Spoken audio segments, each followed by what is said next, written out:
किया है, कब करना चाहिए, किसने किया है, इसका फल क्या है, वो तो बताइए।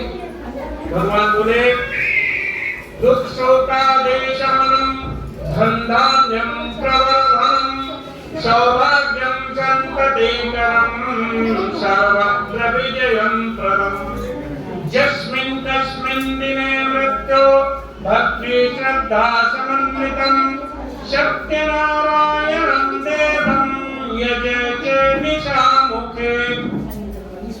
हे नारद जी, ये व्रत जो है दुख और शोक का नाश करने वाला है, धन धान्य को बढ़ाने वाला है, सौभाग्य और संतति को देने वाला है। अतः जिस किसी दिन प्राणी को ये भक्ति भाव उत्पन्न हो जाए, ये श्रद्धा उत्पन्न हो जाए कि मैं अब भगवान के व्रत को करूंगा, उस दिन भगवान के व्रत को करूंगा।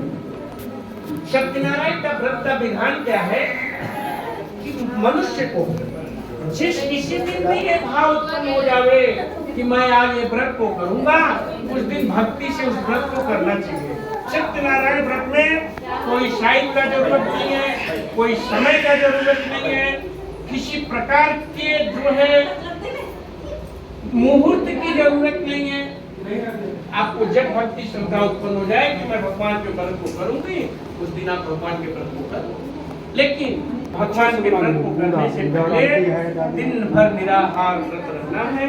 इसके बाद फिर शुभ आसन पे बैठ करके सबसे पहले भगवान गणपति की पूजन करनी चाहिए, इसके बाद माता गौरी का पूजन करनी चाहिए, फिर इसके बाद भगवान नवग्रह का पूजन करना चाहिए, इसके बाद अपनी शक्ति के अनुसार भगवान का मूर्ति बनवा करके उसको प्राण प्रतिष्ठा करके भगवान के पूजन करना चाहिए। पूजन में भगवान को सवाई लगा करके नैवेद्य लगाना चाहिए। सवा कप, सवा किलो, सवा मन, सवा छकन, जैसी अपनी शक्ति है, जैसी अपनी श्रद्धा है, अपनी शक्ति और श्रद्धा के अनुसार भगवान को नैवेद्य लगाना चाहिए। गंधा फलम च गोधूमस्य चूर्णकम अभावेशाल चूर्णम च सर्वरापूढ़स्तुताम।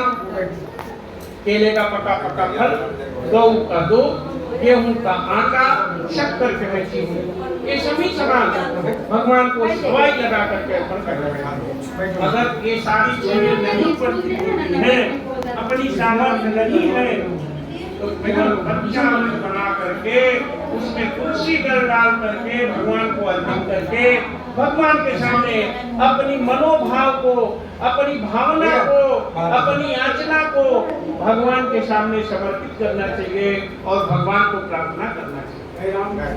अपने शक्ति के अनुसार अपने भाई बांधवों ब्राह्मण को भोजन कराना चाहिए और घर में नाचना बजाना कीर्तन करना चाहिए। इस श्रोतागण जब भगवान के पूजन को सुन करके अपने घर को जाने लगे तो श्रीमन नारायण सत्यनारायण करते हुए जाए तो भी संपूर्ण पापों से छूट करके मेरे धाम को प्राप्त होते हैं। इति श्री स्कंद पुराणे रेवाखंडे सत्यनारायण ध्यान प्रथमोऽध्याय। एक बार बोलो वृंदावन बिहारी लाल की जय।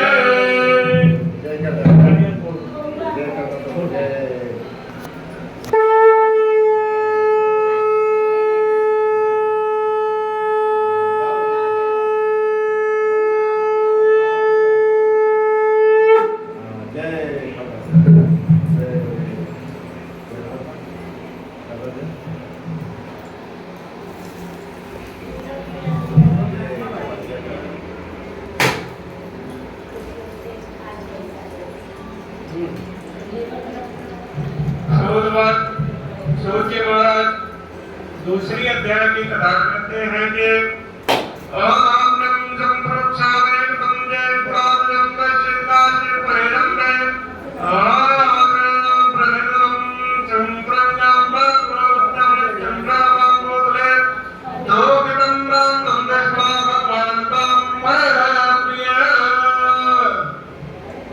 आज का जो बनारस है, बनारस में है ना, आज का जो बनारस है उस समय उसको काशीपुरी के नाम से जाना जाता था। उस काशीपुरी में एक सदानंद करके गरीब ब्राह्मण रहते थे। बोले तो बहुत गरीब थे। क्यों गरीब थे? हरि भक्त थे, भगवान के भक्त थे, लेकिन जो उनकी ग्रह थी, जो उनकी नक्षत्र थी, उनको इतना पीड़ित करके रखा था कि भगवान का भक्त होने के बाद भी वो दुखी थे। लेकिन कोई है वही जो राम रच राखा, अका को तरस बढ़ाओ शाखा। होने वाला वही है जो ईश्वर रचता है, जो विधि रचता है। विधि के द्वारा अपने जो क्रियाकलाप है वो सारी चीजें निर्धारित करी हुई हैं। ब्राह्मण देवता दुखी थे। क्यों दुखी थे? कि घर के दरिद्र थे, और दरिद्र थे तो उसमें भी क्या कारण था कि जब नगर में भिक्षा मांगते थे और भिक्षा मांग करके जब अपने घर में प्रवेश करते थे तो इनको इतना बड़ा दोष लगा था, इतना बड़ा दोष लगा था कि अपने घर के डेहरी के अंदर जब प्रवेश करते थे तो केवल 2 प्राणियों को खाने मात्र के लिए रहता था। इतना बड़ा भिक्षा का पोटली रहता था, लेकिन वो भिक्षा का पोटली लेकर के जब अपने घर के डेहरी के अंदर प्रवेश करते थे तो केवल 2 प्राणियों को खाने मात्र के लिए रहता था। वो क्यों रहता था, क्यों बचता था? क्योंकि वो हरि भक्त थे, भगवान के भक्त थे।